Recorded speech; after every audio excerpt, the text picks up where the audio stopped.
वर्षा धनखड़ देश उपलक्ष्य और राष्ट्र निर्माण के उपलक्ष्य में कुछ आपके सामने विचार साझा करना चाहूंगी। आजादी का असली मतलब वही समझ सकता है जिसने कभी गुलामी की हो। हम तो सौभाग्यशाली है जिसने एक स्वतंत्र भारत में जन्म लिया। यूं तो आजादी की लोहो 1857 में ही चल चुकी थी, जो वर्षा 47 में हमारे भारत देश को आजाद कराए। प्राचीन मध्यकालीन वर्तमान भारत के उदाहरण से मैं स्पष्ट करना चाहूंगी कि जब हम तिरंगे के रंग में रंग करते तब रंगते बसंती चोलों की एक आवाज पर टोलों के टोले उमड़ आते थे और उनके वंदे मातरम के नाम से खून में आने वाला 5-5 मील का तूफान अंग्रेज शासकों की जड़ों में तूफान ला देता था।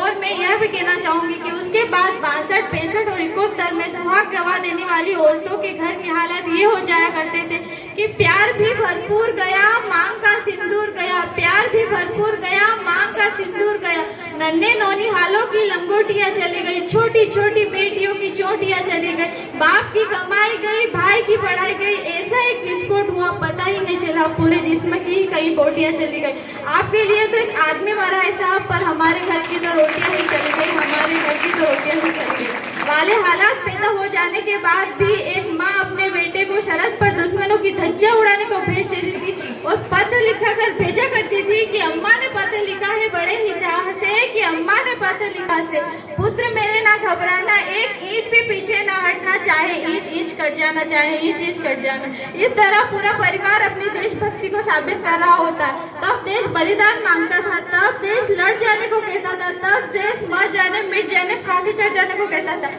किंतु आज देश लड़ जाने को नहीं कहता, आज देश मर जाने, मिट जाने को नहीं कहता। किंतु मेरे विचारों में यदि कोई व्यक्ति अपना काम पूरी मेहनत, पूरी ईमानदारी से करे ना, तो वही सच्चा देशभक्त है।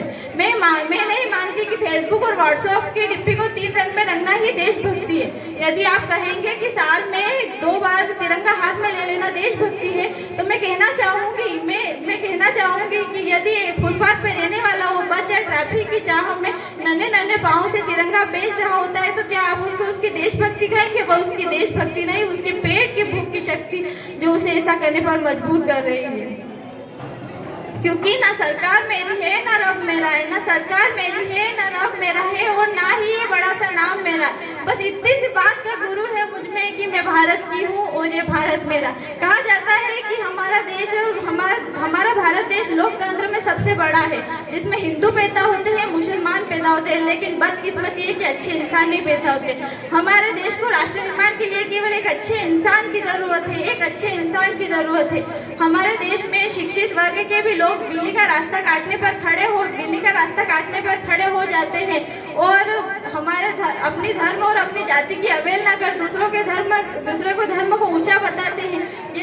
ये हमारे देश में नाइंसाफी है। हमारा राष्ट्र निर्माण तब संभव होगा जब हर नागरिक अपनी स्वच्छता अभियान में सब सरकार का नहीं बल्कि सड़क पे चलने वाला हर एक नागरिक सरकार का हाथ बटाएगा। हमारा सच्चे अभियान तभी संभव होगा। और मैं विदा लेते हुए यह सब कहना चाहती हूँ कि मेरा भारत महान था, महान है, महान रहेगा। पाकिस्तान भी क्या, पाकिस्तान भी जय हिंद करेगा, पाकिस्तान ही क्या, सारा जहान जय हिंद करेगा, क्योंकि सारे जहां से अच्छा हिंदुस्तान हमारा, सारे जहां से अच्छा हिंदुस्तान हमारा। हम बुलबुलें हैं इसके, ये गुलिस्तान है। जय हिंद, जय भारत। Very good.